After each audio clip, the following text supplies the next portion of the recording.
मेरे प्यारे बच्चों, आप सभी माता पिता और भगवान की कृपा से स्वस्थ होंगे। आज हम लोग जी क्लास 8 साइंस जो चैप्टर है जी सूक्ष्मजीव, इसका पार्ट 2 हम लोग ऑब्जेक्टिव क्वेश्चन रिवीजन करने वाले हैं। अगर आप लोग पार्ट 1 नहीं देखे होंगे तो लिंक डिस्क्रिप्शन में दिया गया, वहां जाकर जरूर देखें, ठीक है। अब हम लोग चलते हैं क्वेश्चन की तरफ।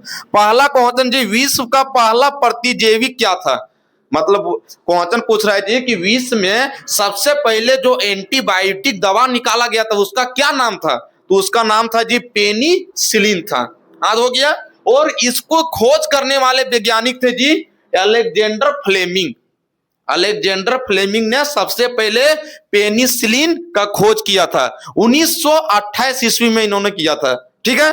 और यही कारण है जी कि इसे 1945 ईस्वी में नोबेल पुरस्कार के द्वारा सम्मानित किया गया, 1945 ईस्वी में, ठीक है। तो इसमें 3 गो को ऑब्जेक्टिव कौन सा तुम लोग को याद हो गया होगा। पहला नंबर जी कि पहला प्रतिजैविक एंटीबायोटिक का क्या नाम था? पेनिसिलिन। कब खोजा गया था? 1928 ईस्वी में। कौन खोजा था? अलेक्जेंडर फ्लेमिंग ने, जिसके कारण इसे क्या मिला? 1945 में नोबेल पुरस्कार के द्वारा सम्मानित किया गया, ठीक है। अब दूसरा नंबर हम लोग चलते हैं। चेचक के टीके की खोज कब और किसने किया था? चेचक तुम लोग जानते हैं जी, चिकन पॉक्स नहीं होता है जिसको हम लोग अपना देखती होगी गांव में, जिसको छोटी माता के नाम से जाना जाता है। शरीर में देखती होगी पूरा लाल लाल दाना टाइप में पूरा शरीर में हो जाता है, ठीक है। और इसके उपचार के लिए जी हम लोग नीम के पत्ता का इस्तेमाल करते हैं, ठीक है। और शरीर में पूरा जलन देता है। और जब बहुत ज्यादा जब सीमा से थोड़ा बाहर हो जाता है जी तो दवाई का प्रयोग करते हैं, अन्यथा तो है कि इसी तरह इसका उपचार किया जाता है नीम के पत्ता के ही द्वारा। इसका खोज सबसे पहले किया था जी एडवर्ड जेनर।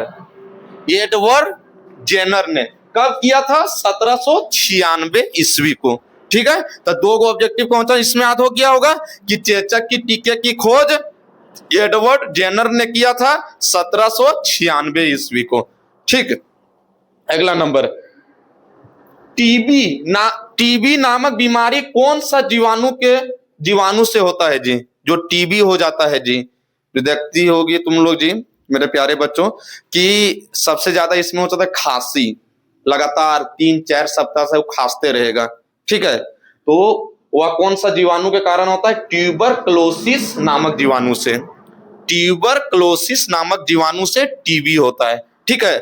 और यह हमारे शरीर को ने जी फेफड़ा के अंग को ने प्रभावित कर देता है।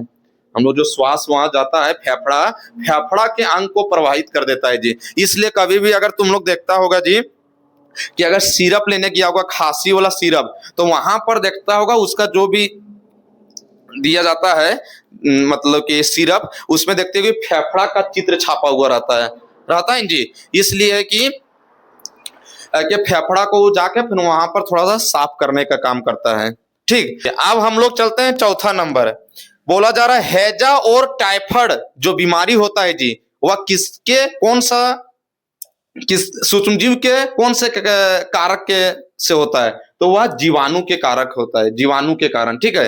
हैजा और टाइफाइड जो होता है जी वह बोला जाता है गंदे पानियों का सेवन करने से ही अधिकतर चांस है कि हैजा और टाइफाइड हो जाता है। अगला नंबर, संचरणीय रोगों का सबसे मुख्य कारक क्या है? संचरणीय रोगों का अर्थ हुआ जी कि एक व्यक्ति का बीमारी, अगर कोई व्यक्ति की बीमारी है, वही बीमारी फिर दूसरा व्यक्ति में चल गया, तो इसका मुख्य कारक कौन है?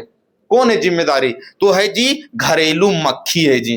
देखता होगा जी घरेलू मक्खी जो इधर खाना कोई खा रहा है, वही फिर खाना पर मक्खी बैठा, फिर वही मक्खी फिर दूसरा व्यक्ति जहाँ खाना खा रहा है वहां पर चल गया, तो ये बीमारी ले जाने का काम करता है, ठीक है। और इसके अलावा जी वायु से जाता है, जल से जाता है, इसके कारण भी बीमारी जाता है जी, ठीक है। संचरणीय होता है।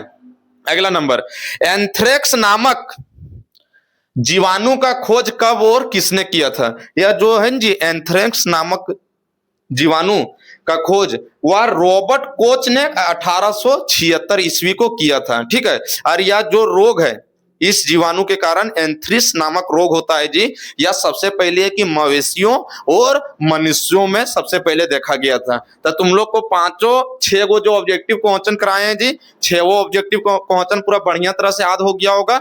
इसमें 6 गो ऑब्जेक्टिव नहीं है, सबके में 2-3 गो है, ठीक है, हम 1 नंबर 2 नंबर दे के लिखे हैं। अगर वीडियो पूरा अच्छी तरह से समझ में आया होगा जी तो लाइक एंड शेयर जरूर करें, और अगर चैनल में नए हैं तो सब्सक्राइब जरूर करें। जय हिंद।